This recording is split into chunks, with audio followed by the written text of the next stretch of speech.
Hi, welcome to Box on the Box Rock and Celluloid, Bokbrak for short. I'm Edward Box. So today's random review is Strange Highways by Dio. So this is an album that comes at a difficult time for traditional metal artists because it was released in 1993. So by this point, Dio's fairly tailed off really since the Sacred Heart album. He's kind of had a sort of a reboot in 1990 with the Lock Up the Wolves album, completely changing the lineup and bringing in Rowan Robertson on guitar, Simon Wright on drums, Jens Johansson on keyboards. But then he disbands that. He goes back to Black Sabbath, makes the Dehumanizer album, and then him and Sabbath kind of fall out again. I think what's interesting about this album is it's kind of continuing the Dehumanizer sound. It's by far the heaviest Dio album. Ronnie's very angry on this. If he thought he was angry on Dehumanizer, he's very, very angry on this. Vinny Appice, he's taking Vinny Appice on drums, so he's still less. He's kind of come back to Dio effectively. Jeff Pilson comes in on bass, he's always great. And then the big controversies, he has a guy called Tracy G on guitars. I forget the correct spelling of his name. It's Grijalva, I think. So he calls himself Tracy G. He was in a band called World War III. So Tracy G's soloing is very different from other Dio guitarists. Dio guitarists typically do quirky solos, but they have a lot of melody. Tracy G's solos are quirky, but often aren't melodic and have a lot of whammies on. This particularly goes wrong when he does Dio stuff live.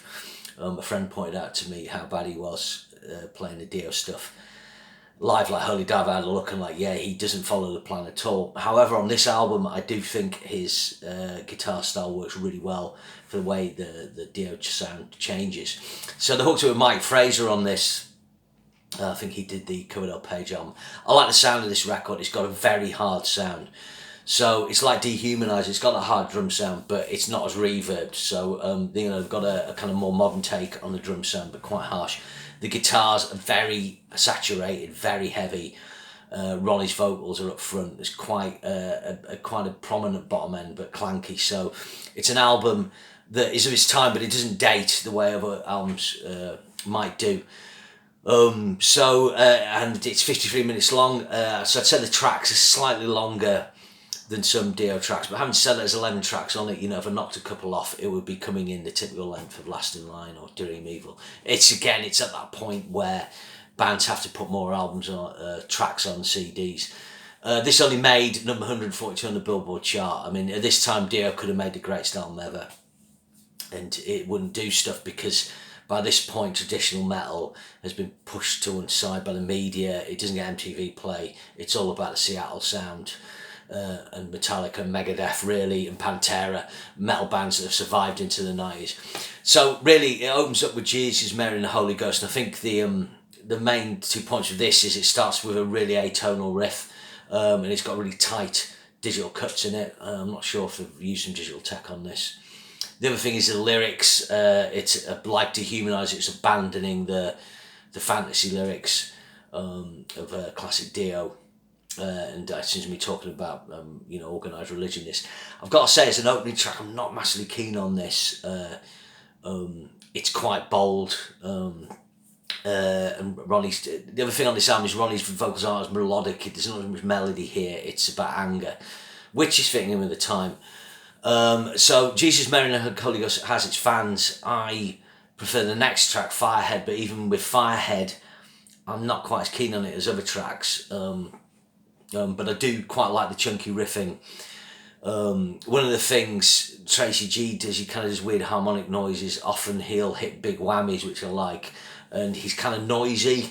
And I mean that in a good way. He'll do noisy whammies. He'll do lots of feedback. He'll do really growly pinch harmonics. It feels like there's a massive amount of hair coming off this, but like I say, it's not in the typical Dio style. But the third track, the title track, Strange Highways, I think is really, really good. This is a slower pace, very doomy. Starts off with a clean, picked intro, so very much in the Dio tradition. Just proper, like, kind of evil. The music you hear, it says John Laurie Appice, so I'm assuming Vinny Appice's brought in another guy to write with them. It actually says all music's composed by Dio, Vinny Appice, Tracy G and Jeff Pilson, so they're all in on it, unless we're noted on the script sleeve notes.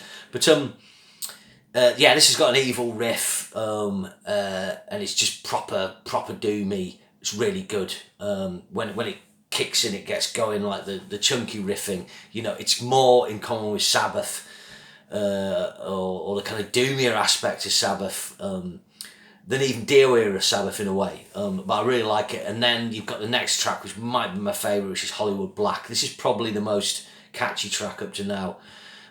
This was conceived for the Dehumanizer album, the lyrics, apparently. I'm glad Dio took the lyrics, it's good. It's kind of classic Dio lyric. You go to Hollywood, it's not the Dream Factory you thought it was. Listen to Dio, don't go to Hollywood. He's done a few lyrics like that before. Really good riffing on this. I really like the pre-chorus bridge is really good. Nice chord voicings on it, and then the chorus is great. It's just a great Dio sermon, you know. 5 minutes 10. The fifth track is Evolution. This might be me least favourite track on the album. It's just a bit, or one of them, it's a bit gnarly, hasn't got much melody on it. Quite like the concept of the lyrics, that, you know, humans just getting eviler, evolution. 5 minutes 37. I do think some of the tracks would benefit from trimming a bit. You know, this would probably be one of them. Again, it's quite a noisy track, this. Track 6 is Pain. I really like this track. This has got a fucking evil riff. Nice Phrygian riff with octaves. Down, down, down, down, down, down, down. But again, the power on the guitars is considerable. Great that Dio just did a song called Pain. This is really good. Next track's One Foot in the Grave. This is good, not great, 6 out of 10. Again, it's a heavy track. Chorus is catchy. I quite like it. And then you got Give Her the Gun. This is kind of like the slow track that's closest to being ballady, with you know, a ballady verse. I think it's really good. Good lyric about child abuse, which Dio touched on later. Ron, I think, have thrown away the children song. It's really good. Now you got Blood from a Stone, which is another good track. Bit more up tempo. Again, catchy hook on the chorus. Kind of think that one's got a more melodic solo from Tracy G. Here's to Use track 10. It feels a bit throwaway, this track. This is track's 3 minutes 24. You know, it's kind of a bit party-ish. It's kind of Here's to You, yeah, let's have a drink. So I don't know if this track totally works. And the final track, Bring Down the Rain's a really good track, again with a great chorus.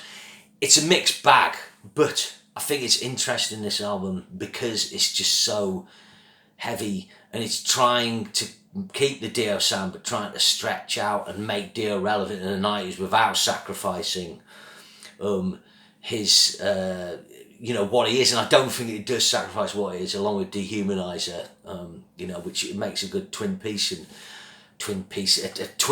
with. Again, the Tracy G controversy, I do like the guitars on this. I do like what Tracy G does. It works with this sound for Dio. When he plays Holy Diver, when he plays Don't Talk to Strangers, it doesn't. You've got to follow the script, so to speak. But obviously he's on his own script here, which is fucking really heavy Naomi style riffs, gnarly pinch harmonics, gnarly whammies, and quite evil sounding. I think it works. But you know, I mean, Strange Highways, Hollywood Black, Pain, Give Her the Gun, Blood from a Stone, Bring Down the Rain are all really strong tracks. And yeah, Firehead, probably One Foot in the Grave. You know, I'd probably give this album a 6.5, 6 to a 7 out of 10. Some days it might be a 7. There's times when I've even thought maybe it's an 8, but when it's good, it's good. It's just probably needed, you know, you could maybe knock a track off and maybe, I don't know, maybe a different kind of track in there. But it is worth checking out, and that's why I picked it as a random review. I'm going to be ranking the Dio albums in the future soon, so you know, where this will be, I'm not sure. I'll probably give it some more listens. It is an album I come back to, and I know I quite like a lot of it. I'm just not sure how I totally feel about it, but check it out, Dio Strange Highways. This is his this is the 6th Dio album. Yeah, it is. Okay, thanks. So remember, share and subscribe, and I'll see you again sometime. Thank you.